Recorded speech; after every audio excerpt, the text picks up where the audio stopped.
सारेगामा कारवां इस तोहफे में है 5000 सुनहरे गाने और कुछ यादें।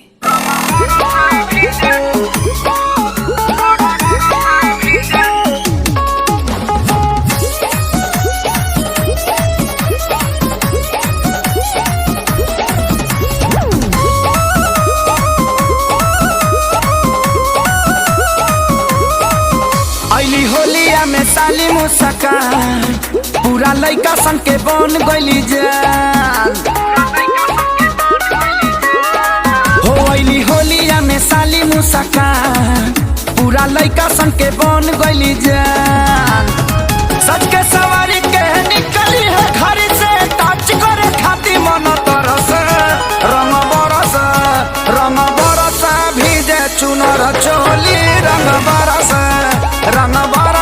भीजे चुनर चोली रंग बरस।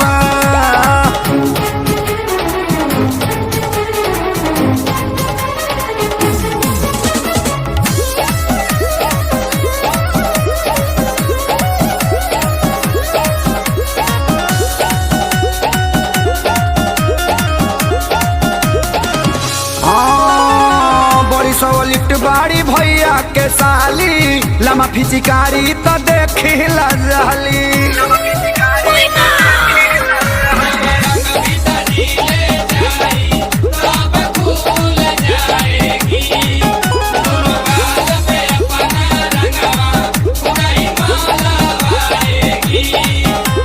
मन खजुआत होई इनको भीतर से सीधा मन तारी ऊपर से रंग बरस भीजे चुनर चोली रंग बरस भीजे चुनर चोली रंग बरस।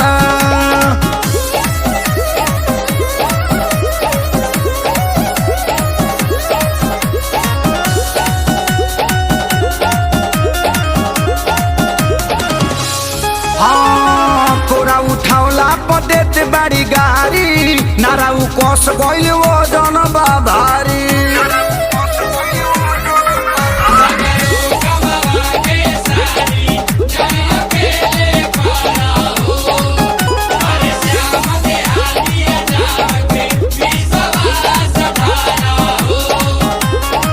पीछे पड़ला बाबी में कि तू तोहरी से बान्ही के मुंह में फल रस रंग बरस भीजे चुनर चोली रंग बरस भीजे चुनर चोली रंग बरस।